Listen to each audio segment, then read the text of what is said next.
find a clean chat for me to chat me bollocks on. Uh, could be anything really. It don't really matter as such. Let's pick something. I'll pick CHF. Let's do CHF. It's quite all right. Right. So, as I say, I was going to try and do a bit of theory. So the theory was I was gonna. I haven't really thought about this. It's kind of off on the whim, so I'm hoping it kind of makes a bit of sense to everybody by the time I'm done. But I mean, what I'm thinking is to me the way I trade and obviously the way I'm trying to teach you guys is now it's kind of a pattern, but obviously it's a bit more detailed and things like that. But I generally think it's a almost a process of elimination sort of strategy. So. What I mean by that is obviously I use structure, there's liquidity and obviously imbalances. Because obviously I believe the market's always doing it's either creating liquidity, taking liquidity, and then rebalancing the market. So obviously we can align them three things to maybe come up with a point in the market where we think would be the best area to take a trade. So obviously one of the rules for liquidity, well, the only actual rule and the only definition, the only definite, sorry, we can take from liquidity is that price likes to pass beyond it. So from that, I mean, is taking liquidity doesn't mean reversal. It doesn't mean it's going to continue. It just means that there's a good chance that price will want to pass beyond a point of liquidity. Yeah.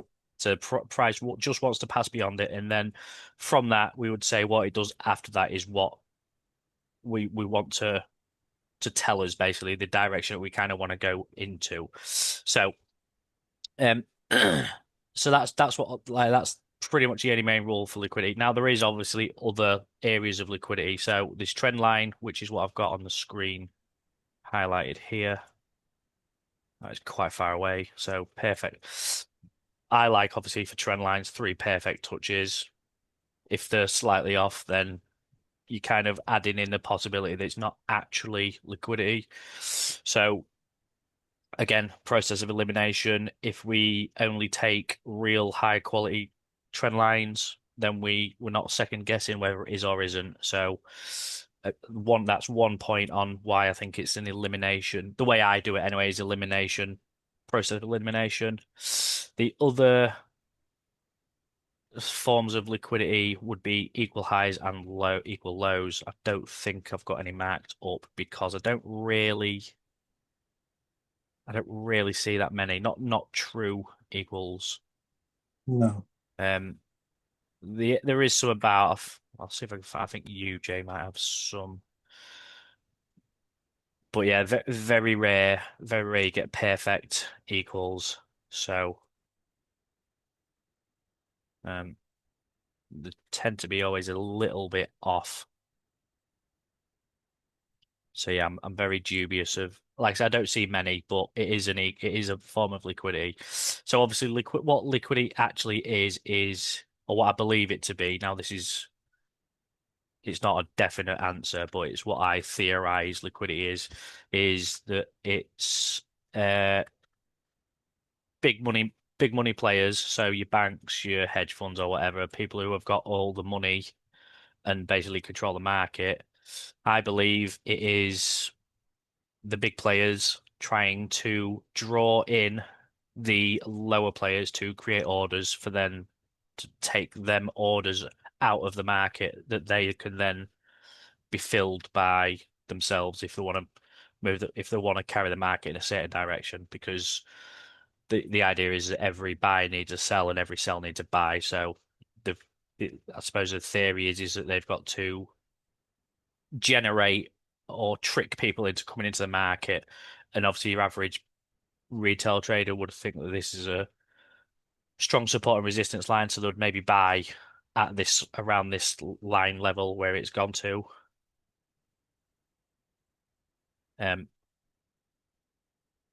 I think I'm still on, so I'll just pause on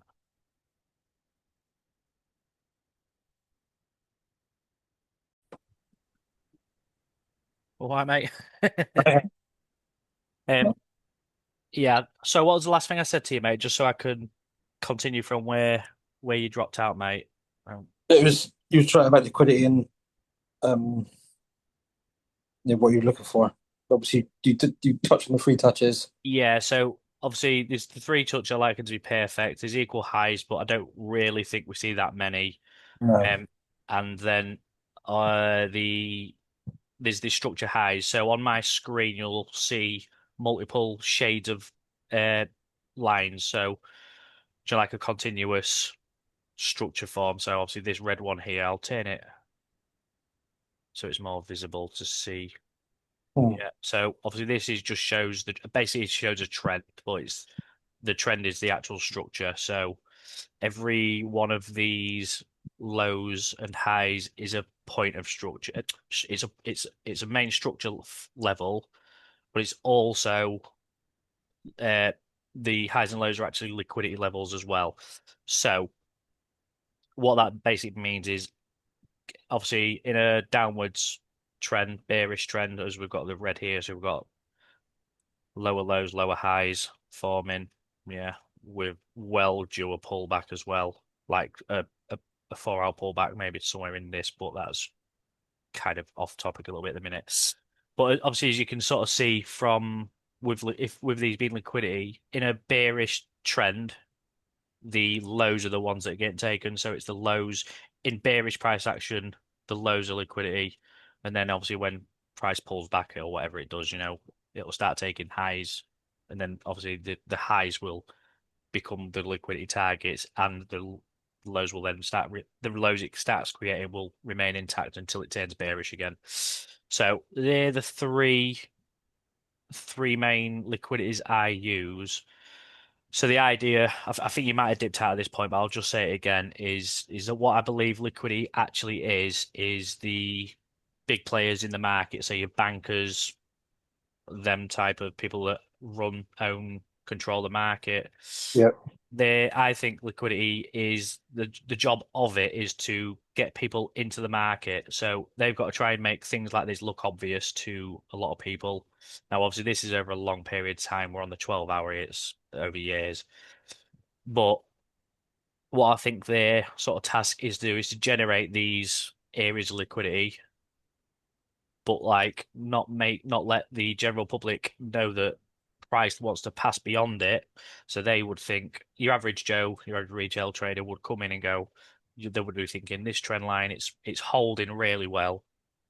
Now this is obviously why I say it's three touches because two could just be if Yeah. any two random wicks, you could ping, oh, that's liquidity. It's not because you'd have thousands of lines on your chart and you'd have no idea of separating what's good and what's not. So three good ones. And then, like I say, as your average trader would then say that the thing is going to touch this line for the fourth time here.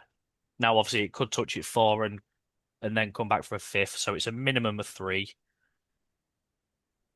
Okay. And then obviously on the fourth, you'd kind of be on the risky side, but you might get a fourth, but then the more touches, the more chance it's got to get taken.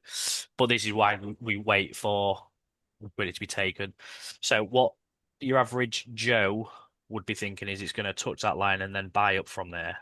So as an example, people would be setting maybe, sorry, one second, mate. Dog Right. kicking off. That's right.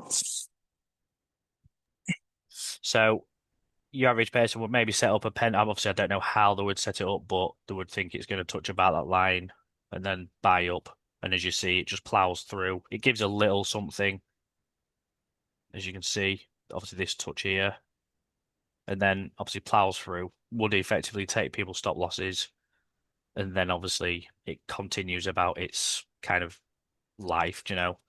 But the idea is that the big players have drawn a load of people into the market, taken their orders, taken everyone's stop losses, and then they go and do the job that it's going to do afterwards. So that's the idea and principle behind what liquidity is. Mainly, obviously, trend lines, but like I said, it is structure highs and lows. But I prefer the trend lines. Right. So that's obviously liquidity and a little bit of structure. Now, with knowing that price wants to pass beyond liquidity, that obviously can be used for targets as well, and we can also use it, like as I was trying to say, is we can maybe use it for, so because we use liquidity, imbalance, and structure, we can also, I think I said early on, if we can use them things to try and build up an idea of where's the best point to get in at the market. So obviously, as we can see here, it's made a trend line, it's taken it. We've not actually had any major breaks in any direction. Now we're on a real higher time frame here, so it could still happen if it takes this one mark number one up here. Then that's the breaker structure that we would then say is going to go to the upside, which I think is very much possible. Um, so with us knowing that price wants to pass beyond liquidity, we would definitely say, from an experienced trader's perspective, we definitely shouldn't be trying to get in before the liquidity is taken. Okay. So in reality, we need to keep updated on liquidities, keep them marked up because obviously, like, if you're trying to buy from here, this like if I draw a box on there. Now it's obviously easy in hindsight as well, and you might not have spotted it live, I guess, but if you was trying to buy from that point, if you had a pen in it, met all your confirmations, but then you could go, well, if they've got liquidity, I think it's going to come lower because it wants to pass beyond it.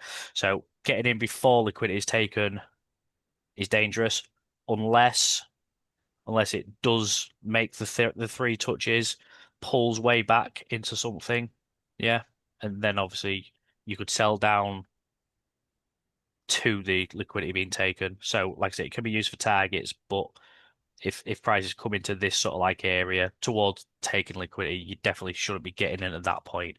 You want price to do its job and take it out.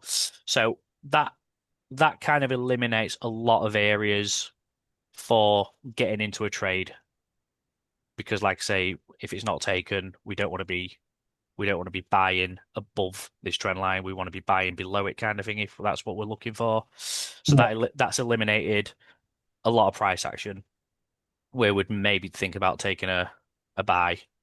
Okay, obviously it pulls back. I think a few of us are currently looking at possible sells from up here, purely on the basis that if we look at this orange structure here, this one here, again, we've got now the red structure is bearish. The orange lower the orange one is the time frame below the red structure. So we've got high time frame bearish, medium time frame bearish, and we are currently at the top end of this last structure. So at the minute, if I'll turn that black thicker, that's the current live high on the medium time frame, and that's the current low. So anything between these two at the minute.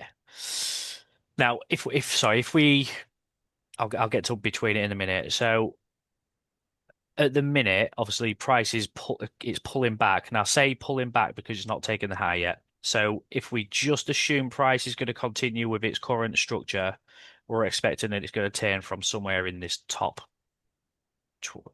quarter, somewhere in that. Yeah, ideally. Turn it orange so you can see. Yep, that's the very top of this leg, this live leg, in a bearish structure, multiple time frames. So that's obviously the top 25% in a bearish market is very much where we kind of want to be looking for sales. Now, obviously, I would recommend waiting for further confirmations if that's what you need to do. I do think I do think we are due a 4 hour pullback because as soon as price passed this low here, obviously the mark number 4 from a previous live, we've had a couple of more smaller time frame bearish swings. But as soon as it passes this, we kind of would be waiting for confirmations on a lower time frame that would say, yeah, I'm thinking about a higher time frame pullback now. And now I think I don't know, obviously, but the trend line sweep would maybe suggest that there's a good chance we're going to take this high because we've taken liquidity, and now we'll just wait for confirmations on tearing bullish. There is a good chance we will take it, but until this high or low is now taken, we would assume we are still bearish. Obviously, this was my prediction from a long time ago. It's come higher, you know. This one here would is still the current objective of the market, like I say, because we are bearish. But if it takes that high, then I will switch from if it does take the high, so if it comes up there, I would then expect it's going to come back into. Just move that because it's about there. I would then expect it's going to after it takes the high and taps into something up here. I then think it will pull back into something in all of this, tap something, and then make a new high, and we will get some 15-minute bearish, well, medium time frame bearish swings, like bullish swings, sorry. Yeah. Yes, and then we'll start making something like that. Yeah. Yeah. Until we come maybe up to around this area, and then we'll maybe start the for like the red time frame bearish again. So obviously the orange structure can turn bullish. Like I say, we might get like let's say we get that. We can still remain higher time frame bearish, even though we might get a couple of months of bullish price action. But the overall objective would still be this is the this structure here. So I'll just move these highs from here. So that one up here, mark number 5, that's the high. That's still the higher time frame high. Obviously, number 2 is the higher time frame low. That's still the higher time frame overall direction.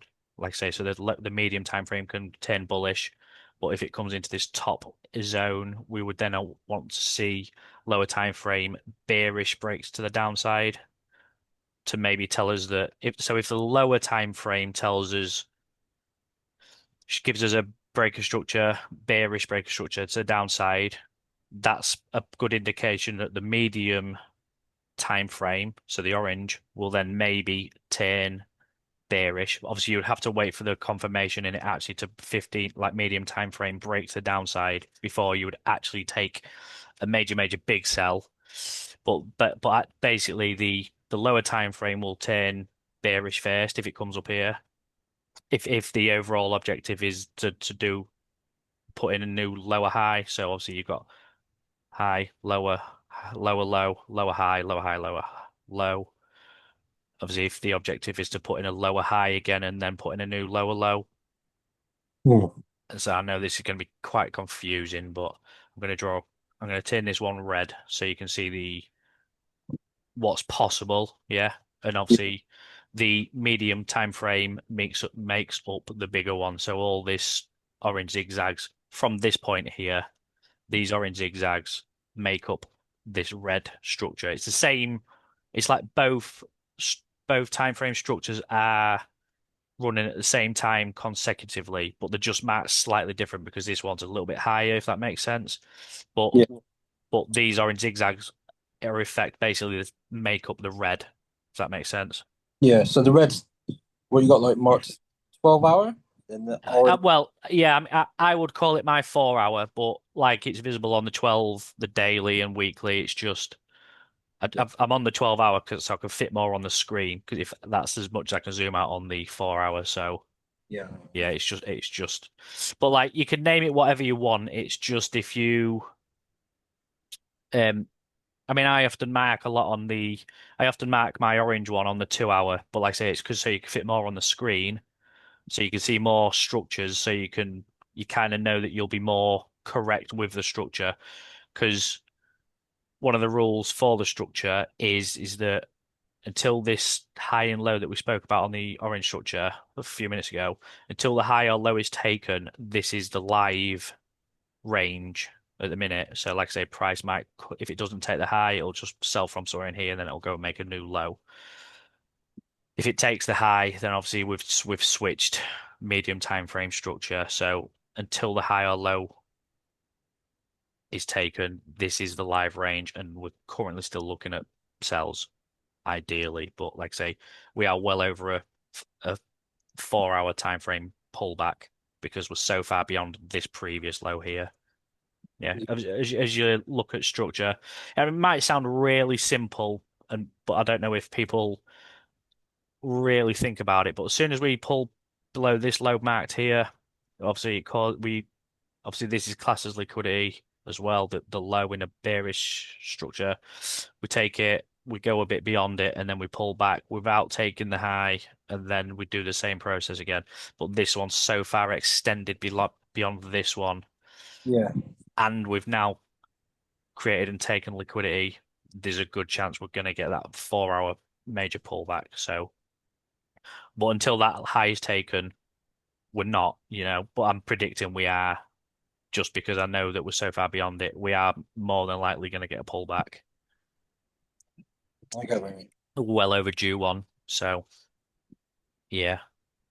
Um, so yeah, that's obviously the kind of structure of it. And again, obviously, if we're trying to take stuff like cells from up here in the right area for it, we would, because it's a process of, because I think we're in a process of elimination strategy.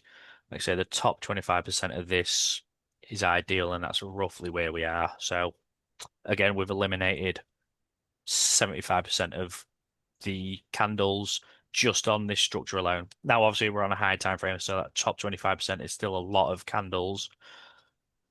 But again, if you only took a sell from the top 25% of that structure, I'll tell you what, I'll mark out the top 25% so I know where we actually are rather than me guessing.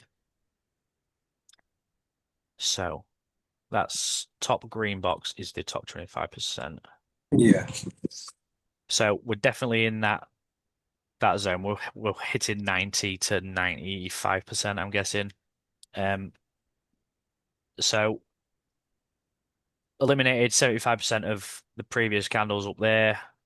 We could also probably add liquidity as well to eliminate some areas in this top 25%. Now, I don't know if there is any on this. I'm just saying if there was some, and there probably is. I just don't know where it is.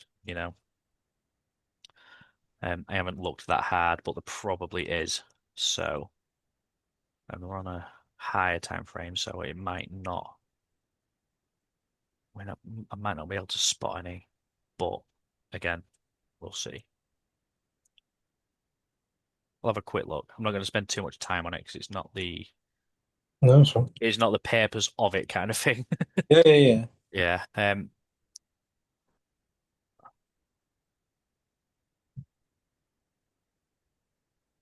Not quite. What I'll do is I'll just say if I'll imagine some liquidity. So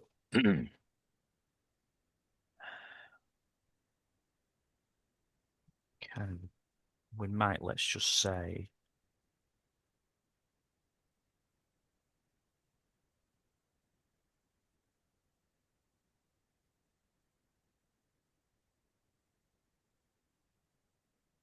just a sec. There you go. That might actually be it. That there. So I'll just delete that top 25% box. No, I'm not. Here I am. No, I'm not. Might be it there. So we've got a couple of touches here, possibly two there. That one's a little bit short. That one there.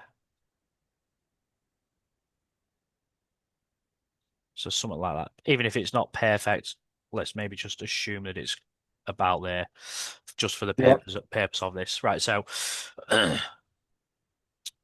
now you could say that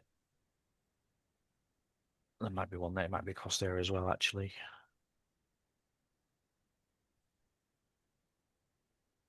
Mm, not quite close enough, but maybe. Oh, it's not too bad actually. Yeah, so possibly a couple of liquidities here anyway. So if this was perfect here and you had it marked, right? You know that taking this one that I had marked up here. Now I didn't take this. I just think I missed it by like a couple of hours. I didn't open the chart until too late and see it. It is what it is. But if you had this trend line here marked, I'll turn it red so it's different from the other one. Right. Now I said we're still looking at sells on this, but if you had this red trend line, it's a perfect trend line. Now taking that sell would have been daft because, like I said previously, we know price wants to pass beyond it. Yeah. Yeah. So that would have been risky anyway if that's a good trend line. Yeah. So, but again, that's eliminated another what? I mean, at that point, that's another 12.5% of the candles that we would then say, yes, that's where you would. Yeah, sorry, another 12.5% of that whole structure leg of eliminated, basically. Yeah. Yeah. So again, that's a lot of candles missed. We reduced 75% anyway from the structure perspective. We've eliminated another 12.5% from liquidity showing us that it possibly wants to go at least a little bit higher. Um, and then what else can we do? Imbalance as well. So what I'll do is I'm just going to mark above the trend line liquidity. Okay, dog. So I'll turn that red. Uh, no, I'll turn it blue. Right. So that blue box is above the liquidity. It was above the. It's in the top 25%. So what we can then do from that point is we can use imbalance as well too. Let me bar replay. So what I'm going to do here for all sakes and purposes, I'm going to mark a load of the imbalances because I've never actually looked at the amount of imbalance versus balanced price. So I'm assuming you know what imbalance and is, mate. Yeah. Yeah. Yeah. Yeah. Yeah. Real simple. It's just a big push that leaves it's just pure body. So this big candle would indicate imbalance on the 4 hour. Now, if anyone's watched previous lives, I don't really believe in 4 hour imbalance. I think it's all on the seconds chart because we're generally just looking for tiny, not well, not tiny, sorry, tiny is the wrong word. We're looking at short, sharp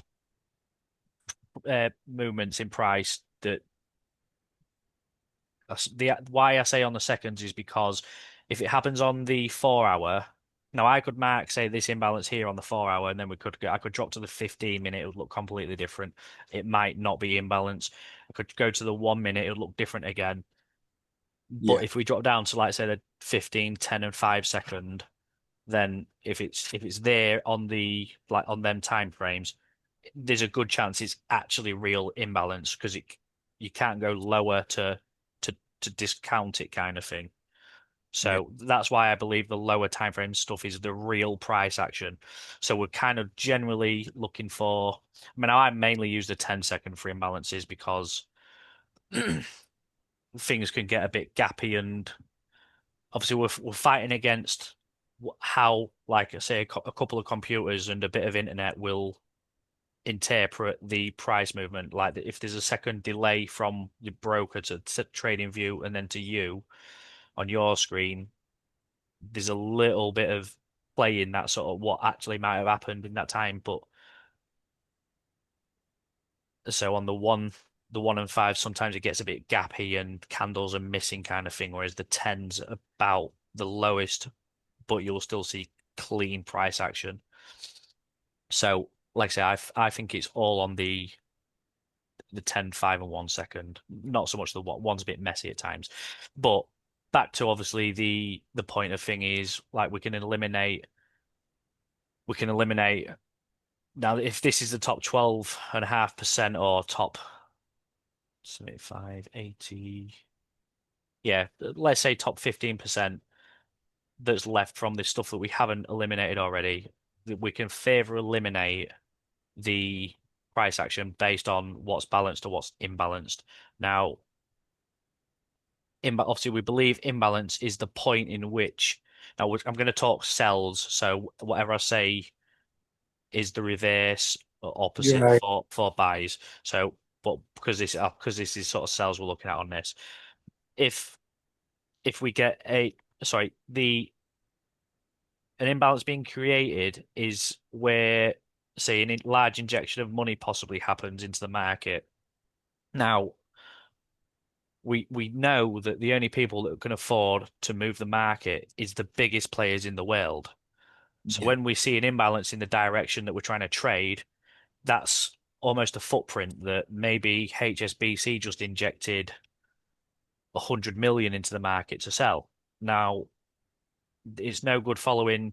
I mean, I'm going to say I'm going to say like your average Joe, but I suppose I'm your average Joe, but like you're not actually trying to trade in the direction of my order. Well, you are, I guess. That I'd really advise it, but I'm trying to trade in the direction of HSBC as well. So I'm just trying to I'm just basically trying to find a way that shows how to spot that if that makes sense. Yeah. So favor again, we're just trying to eliminate candles and view um where the banks might have left a footprint that tell us basically where the money is being injected. So bar replay from the start of this blue box. Right, so I'm going to say this is all about filled here. I think that's filled that. There's maybe a tiny bit in there, but I'd say it's about filled. It might, I'm only going to stick to the 10, but this little bit here might change on the 5. I'll just try and show you, see if it adds. Now, I don't know, so, because obviously this is on a whim, it's all off the top of my head. So, as I said earlier, you can see things start getting a bit gappy on Yeah. the 1. Yeah. Yeah. I would say that's about filled. Like it might sound mental to a lot of people, especially if you knew when you was looking at the older S&D stuff. A lot can happen in a second. Now that looks like a huge down push. Now that's 1 second candle there, and look at the size of that. Like that's all imbalance. Yeah.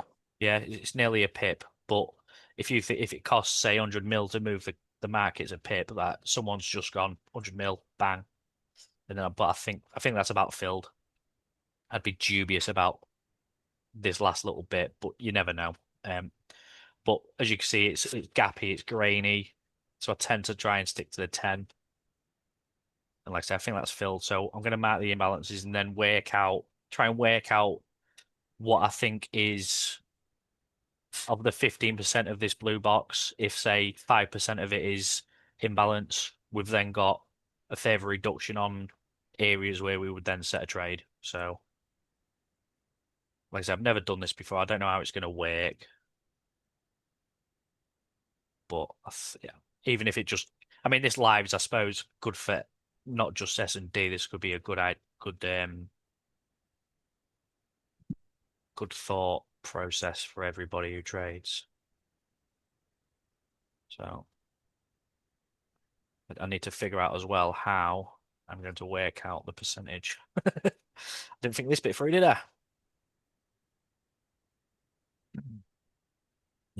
Could add it all together, couldn't I? And just divide it by the total pips. This bit might be a little bit boring, mate, for a few minutes while I just. No, no, no, no. That's all right. I'm just watching the process. Yeah, I mean it's good anyway because you're seeing like the kind of imbalances I'm marking. So, I mean I'm a bit dubious of this one, but it's a little bit on the smaller side. But and obviously I'm assuming you know that everything. So I've started at the bottom, I'm working my way up, but I'm doing that so I can draw a level line from say that high, and then anything below that here is already filled, so it don't count. So it's I'm doing it from the point in where say like if there was a if the what if the breaker structure is your final confirmation at Yeah. that point when it breaks, and that's when I'm going back and going is how I'd mark them kind of thing, and what's still live and unfilled. Yeah. Um, so there's that. That's filled. I'm gonna leave that one. That's a bit weak. Yeah, that one's filled there. That's a little bit on the weak side anyway.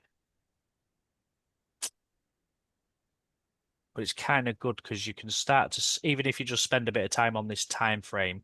I say we get a huge imbalance pushed down here, and price fills it perfectly here. So that obviously it's dead now, but like at the time, if it's if that's at the point in what you're looking for an entry and you see that, and you get a little break to the downside or whatever, then you're kind of in the right areas.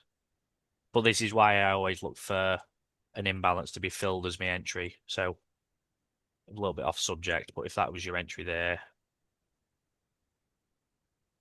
yeah, it gets tapped. The imbalance gets filled perfectly. Now, obviously, that wouldn't tap your win spreads, but that's that would be down to everyone else to overcome. Do you know, if I could tell you the pinpoint where it's going to go, and again, we see it here. Look, this is why imbalance is the best. What I believe is the best form of entry. So that level line across there, we then come across here, big imbalance gets filled perfectly again. Yeah. About the same here again. Get an imbalance here, it's about filled there. So now the reason, obviously, how I would mark it as an entry, I don't know if you're aware, it would be the order block. So that would be the entry. So the order blocks, and then you get the down push as the obviously the imbalance is there kind of thing, just in case you want to wear, mate. So I don't really think there's any imbalance in that. I'd say that's a bit weak there.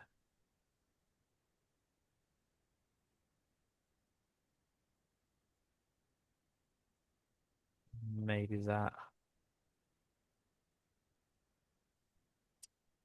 Maybe. I'm adding a few more that I'd maybe not Yeah. include in my entries, but I want to give it a fair shout at what I'm actually trying to talk to people about here. It's all right me going, oh, I won't include that, but say that maybe the one just above it. But yeah, like I said, I'm hoping people will watch it back and it'll give them something to really think about.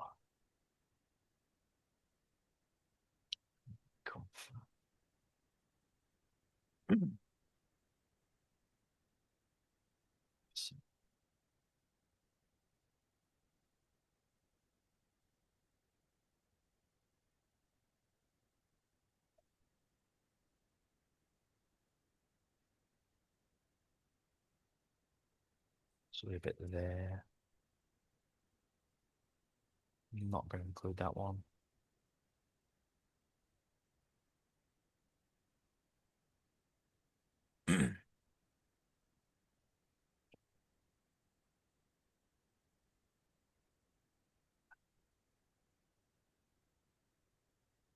Jump back on the 5 minutes just so I can move further left quicker. That had been ages. Select bar. Yeah, I always did there, mate. I just jumped on the fives because there was a big gap from the Yeah, yeah, big guy, mate. watching.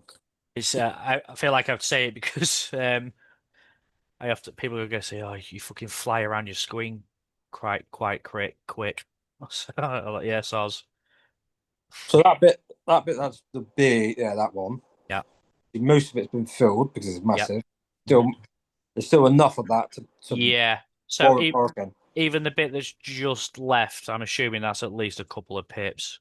Yeah, yeah, 2 pips. That's Like I worth. said, oh mate, yeah, yeah. Well, I'll show you to the right in a minute because this is what's actually been tapped. Friday, I think it was. I didn't take it. George took it. But if you like that order block that creates that imbalance, this huge candle. Like I said, I don't know what it was. I think it was like it must be like election, Trump election announcements or something like that. Well, that order block that creates that huge imbalance is a 1.1 pip zone, right? So I'll show you because it taps this about perfectly. Now I think you can actually let me just go there. I think you could actually reduce that as well, to be honest.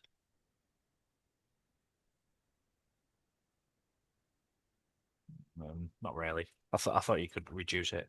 You could maybe reduce it by a pipette and just go to the underside of this little green candle here. But I wouldn't bother if I was. if I had that as an entry. But even on the 5 second, like you say, this is a huge, whatever it is, it's huge. Um, was it on the one? Yeah, split up into five or so. But like I say, the 5 second, that's Ridiculous. 15 pips in Yeah. 5 seconds. That's something big, you know. And I think something like that's always going to get a reaction anyway. So, but like I say, when I'm done marking this up, I'll show you that it's been tagged perfectly. Whether it's the overall move, I'm not sure. I mean, we'll find out in a minute when we Yeah. Yeah. if we can mark something higher, then we'll see. Um, I think that order block with that entry zone marked fills one of like this imbalance perfectly here, or this one just above it. So that's all dead. I'm not going to include that as weak, but hopefully you're kind of starting to see that Yeah. it's important and it's what's being filled. And we've maybe got equal highs here as well. But although we're on the 10 seconds, so how relevant equal highs are on the 10 second is well up for debate. But that is perfect. Yeah. Uh, yeah, there's possibly three touches there anyway, to be fair. So it's a level, the price might want to come and take still. Get there, scroll further right, left, sorry. And then we get into the very top of the box now. Just have a quick flash on this, and then I'll do the. Right, so that's spread hour. So that don't count. Now, if you're new, mate, I don't believe in spread hour price action. So this big down drop here, this big up push kind of thing didn't really happen because it's between 10 and 11, just after. So I would literally follow that line across the next bit of price action. Oh, So okay, but that's on FXCM feed. Um, so if you look on a few different feeds, now all mine are FXCM and a couple of the other lads use forex.com. So my spread hour price action. So obviously you can see on here there's a huge drop. It fucks around for a bit, yeah. kind of all the places, and then just as price comes back to where the real time of traded, so bang on 11, shoots back up to where it kind of should be. Obviously, pretty much the point in which it fell off a cliff, kind of goes back to the same point and then does its thing because that's the actual market's open at that point in theory. So I ignore it. It'll be different on every single broker feed that you look at, which means I mean that's a good example of it's probably this. I think this is just a broker, so FXCM. Just it's like prices in nowhere, and they're just making this up as they go, and this is probably taking people out. You know, it's it's a it's a Yeah. good option for them to wipe out a load of stop losses and Yeah. Yeah. like slip them as well, and so I don't think it really happened in the market, but it shows on their chart as that. Like I say, it would be different on every single broker feed you look at. So I just pretty much ignore it. If if I'm looking for an entry and this is all gone through things, I'll like I say I'll just look further left, and if there's an entry zone, so like if this was an entry order block here, if I was looking for a buy, this spread out price has gone through it, I would still take that as my buy zone because this isn't here in reality. Yeah. Yeah. I get that. Yeah. I think a couple of lads have actually got the uh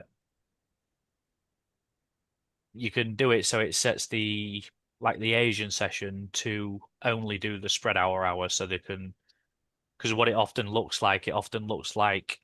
makes a trend line, which would mean that if it's the middle touch, it's not actually there as well. So it sometimes catches people out from that kind of thing. So maybe look into that, mate, if it's of help to you. Yeah. So spread hour is the same hour every day when the Asian. market. Yes, it's well, it's not always 10 till 11, but it is for like 90% of the year. So it changes till I think it's 9 till 10 for the first week after the clocks change. So Yeah, I mean I don't even know when the clocks change. Is it March and October. August or September? Something like that? Yeah. I don't know. People just tell me. People just tell me, and I just, just go Yeah, according. yeah, yeah. Yeah, but like I say, it's the first. It's like the first week or two after the clocks change because the Americans do theirs after us or something. I think or something like that. So dog's grumbling again. Someone's annoyed him outside, I think. Right. So that's all the imbalances because now we're at the high of the box. Yeah. So Yeah. that's all the imbalance just drawn on that leg. I'm going to go back to the start of the box. I'm going to have to measure all these as well and maybe write them down.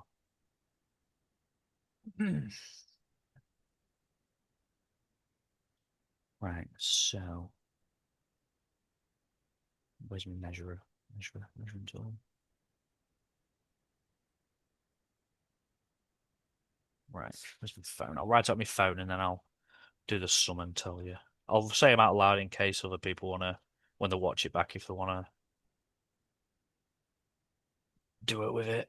So I've got 4 pips. So bear with me, just get my phone notes up. 4. I'm going to do these roughly as well, so I might round one or two up slightly.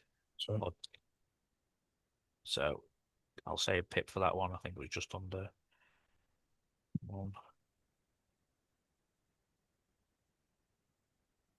Let me. Oh, go away. I'm just going to go to the very beginning.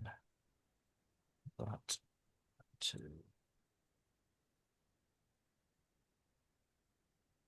I replay from there. There we go. So I've done them 2 up there. Measure these ones from here.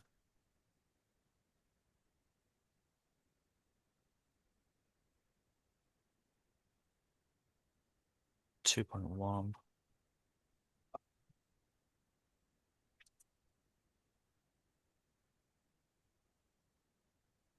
Round up to 1 again. 1.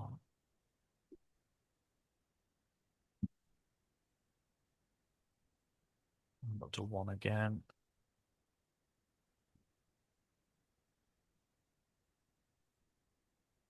Round up to 1 again.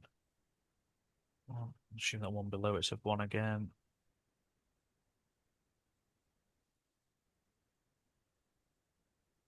Round that up to 1. Another 1. So 1, 2, 3, 4, 5. That's right, 5. So I've got that as 5, 10. It's basically 17 pips worth of spread.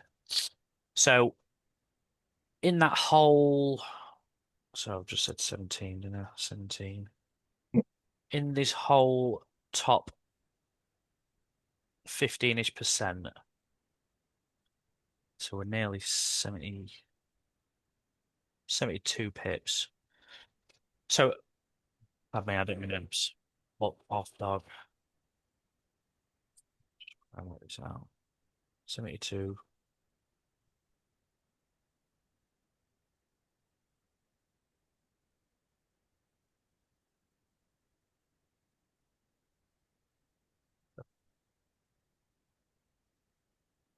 So, I think if my calculations are right, and they're probably not, that's right. I think it's showing that about a quarter of this whole box is Imbalance. imbalance. Yes, that's correct. So now, obviously, this is marked at 72 pips, and um, yeah, and 17 of it was Yeah, that will be about, About a quarter, yeah. yeah, I think it's just under actually in it. 50, 70, 34, 68 is, yeah, 35 is 50%. It's 35, 50. And then half that again would be 17. So yeah, yeah, about a quarter. Um, so yeah, about a quarter of that is uh imbalanced, and then obviously the rest is balanced price range. So again, we've further reduced what we would then consider as possible entries to buy another obviously quarter on the 15%. So seven, this is 15%, and then we knock off another three quarters of that. Like we've reduced that whole sort of like possible 300 pip leg by nearly over like 97%, is it? Something like that, yeah. you know? Now, obviously, we would also possibly further reduce these as well. So obviously, now we're on the lower time frame. Now it's the perfect areas for sales. Like we've had confirmations, it's hit something. If that's the right entry, we could also still use further like liquidities as well to maybe try and indicate whether that's the correct one. Um, as well. I'm not like I said, I'm not going to do it because I feel like we've done kind of enough on that as well. But yeah, like, on that whole leg, we've reduced a hell of a lot of like price leg of possible entry zones. Yeah. So yeah, I'm quite happy with that. I'm quite happy with that live. I think. I mean, I'm hoping people take something away from it at least, even if it's just a case of just by being really picky, waiting for liquidity to be taken, picking the best looking imbalances and things, and looking at the overall direction and things like that. If I mean, if anyone comes to me and goes, "I've taken a sell from one of these imbalances I've marked," as long as liquidity is not created that would maybe make us suggest it's going to go up even higher, that is a possibility to keep an eye on as well. I Mm. haven't seen any, but it could do. It could appear in the next sort of like couple of days if it doesn't wipe it straight away. But obviously, I said I was going to show you that imbalance that got filled, mate, as well on Friday. So as you can sort of see, Yeah, yeah. I mean, the market loves to come and fill in imbalances anyway. So if this does sell off, then if that is the right entry, like that could have been a two pip two pip entry because that's allowing for spreads as well because the zone was 1.1 pip, so almost doubling the actual zone it wanted to come for to allow for spreads. Now it's only reached 18R at the minute, but I mean that's not like we would all take 18R all day every day, you know. Yeah. It's just we could easily catch a way bigger move as well, you know. But as you can see, it's all these clusters of imbalance as well. It's filled all of them, if that makes sense. So there's this cluster, there's Yeah, yeah, top yeah. four, this top cluster. Now, obviously, I said you can use imbalances, liquidities to maybe see which one's the right one. Now, if they're all in a cluster, you could maybe just group all these together as one and go, right, if that's there, it's going to come for the top one here. Favor the reducing.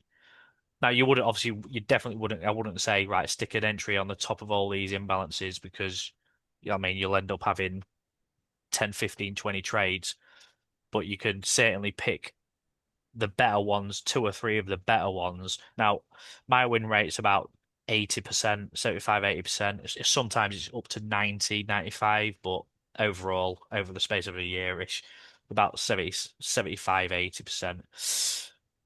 So, yeah, sticking one at, like I say, the top of here, there's a, from this entry that's been tagged, like I said, I didn't take it, George did. He's just spent more time looking at it than I did. But there's such a big gap with no imbalance between this cluster here and these couple up at the very top. If that's a good enough reason for you to turn around and say, yeah, this top one here is it's a really big imbalance. It's the top of all of these because price wants to fill imbalance. It wants to take liquidity, which it's done with what we've marked up. It filled all these imbalances. It's filled this major imbalance that was massive, Yeah. probably in it. This is the best one. So what So is that? What is that green box? Is that the supply demand? that's how I mark my entry zones. So it is technically a order block or supply zone or demand zone, whatever you want to call it. So one of there's a couple of different ways different people will mark these. Yeah. So I always mark it. It technically should be from, say, if we look at the cells, it'd be from the wick high. Okay. Uh, so that's the wick high of this whole thing there. And then it's to the start of the imbalance. So literally as the yellow box finishes, and then you get the big down push candle. Yeah, the imbalance is the yellow box. My so with imbalance now, this is why I set mine up like this is because if if we had a wick that's like this wick just lower, so like this was the wick, it's left all this imbalance here, which would then because we're trying to eliminate bad trades, poor choices, anything like that. If we had all this imbalance here, there's a good chance that price wants to come back and fill it because it hasn't done its job in effect.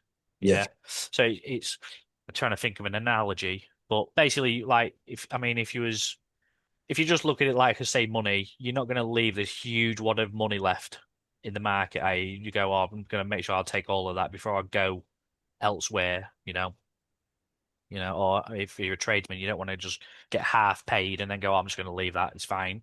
No, you're going to turn back and go, give me money, bitch. Do you know what I mean? So yeah, just by making sure that the imbalance is filled, then there's a higher probability that the market's done its job, and if it's going to then make a new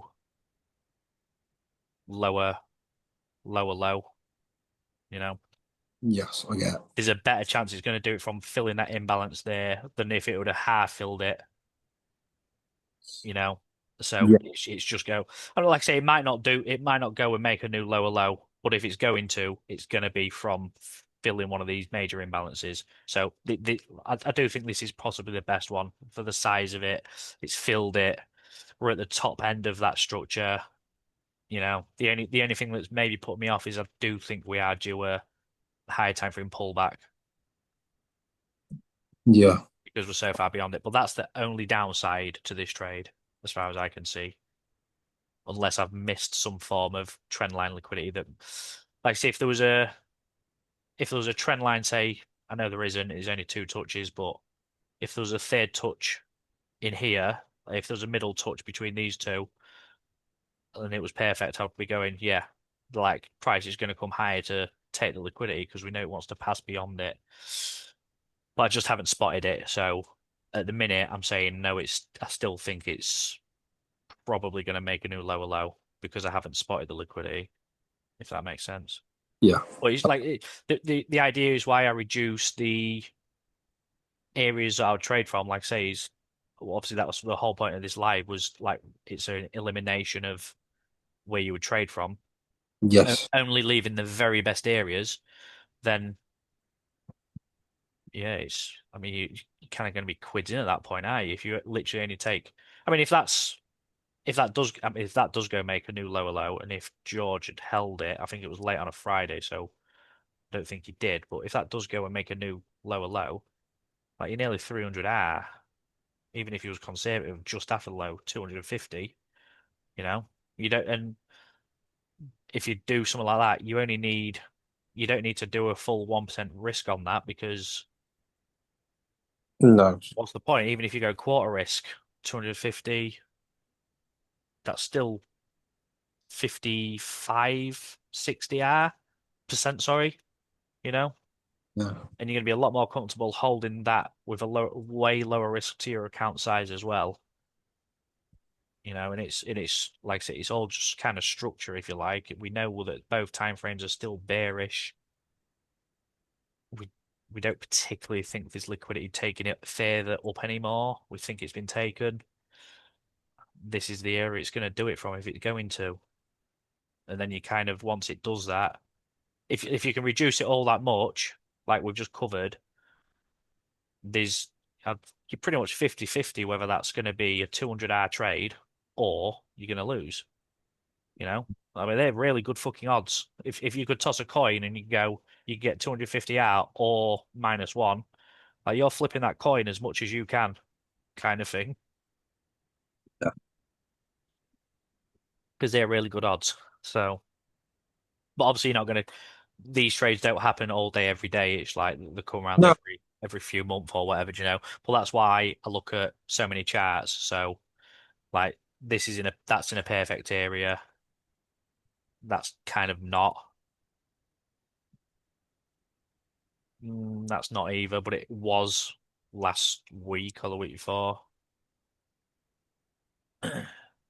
You know, so we can certain stuff's going to be in really good areas at times. So this sell was on a few weeks back, you know, because it turned bearish. You know, 4 hour break to the downside would come back up and then shown further bullish, bearish breaks.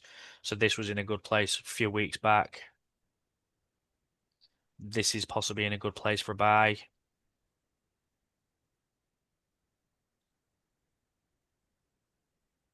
This is possibly in a good place for a sell.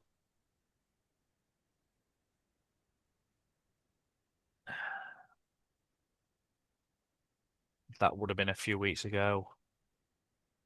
This was a few weeks ago.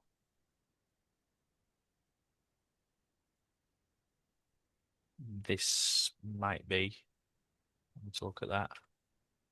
You know, so I'm looking at 30 plus charts because these setups are only going to come off the on every chat on their own chart. They're only going to come up every like maybe 3 or 4 a year. But then obviously when you times that by 36 charts, you know, you're going to get a couple a week kind of thing. But they're not always going to be the best either. You know, they're not all going to be like 200 ads. You're going to get 20 and 30s, but still good. You know, mm, yeah. But I mean, this what chart says Euro NZD? This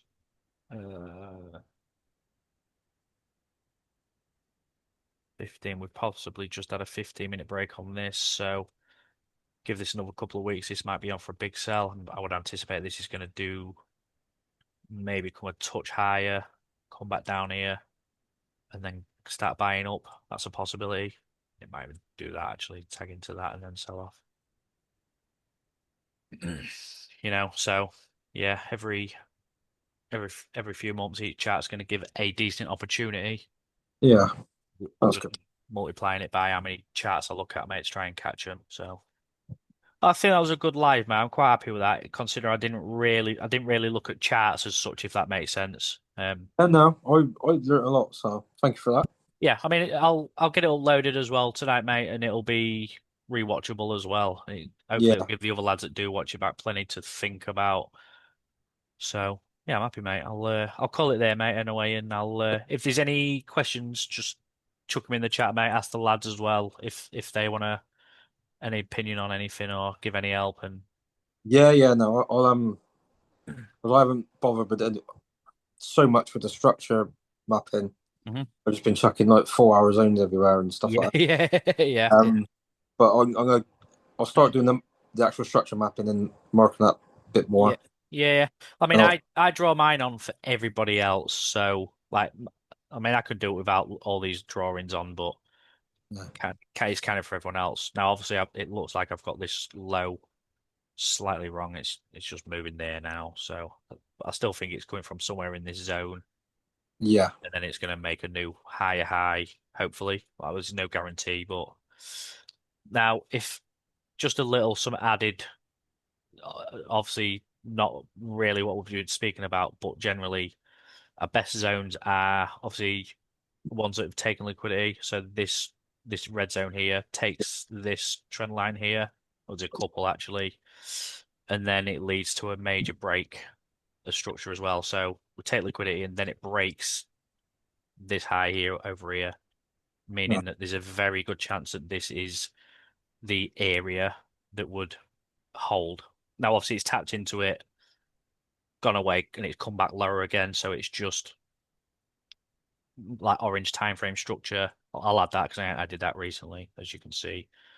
But obviously, that's the last time I'm at that high. It's come down here, it's tapped into that, it's made a new low.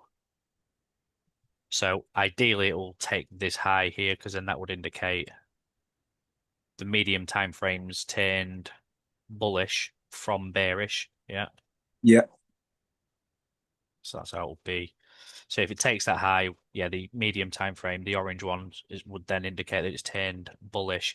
And then after it does take that high, like I say, I would anticipate it's going to tap into something, come back into this sort of area, and then it will give like a real lower time frame break to the upside. And that's the final signal that that's the final signal that all time frames are showing bullish. And it's the first and that's the first and safest opportunity to get in. Okay. Now, obviously, this is just a red drawing, but what that would kind of look like on the lower time frame structure would be, if it's anywhere near right, it'd look kind of like that. Yeah. I'll turn it. Okay. It would look something like that, and then you'd get. I'll just move that slightly. Fucking drawings are terrible out of them. Yeah. So obviously, this would be lower time frame. If it taps into something in this, I mean, it might tap into that by the looks of it anyway. I've drawn it lower though. After you get the break to the upside, so that would be your lower time frame break there. Once price pass beyond that lower time frame structure high, and then obviously there'll be an imbalance somewhere in this leg that caused the break.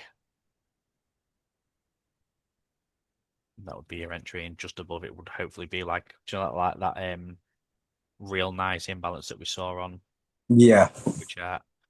Be like that, just above it, and then obviously that would, after that last lower time frame break, that's your last confirmation to just find an entry, and then when it pulls back and fills that imbalance into the order block, that's the way you get in.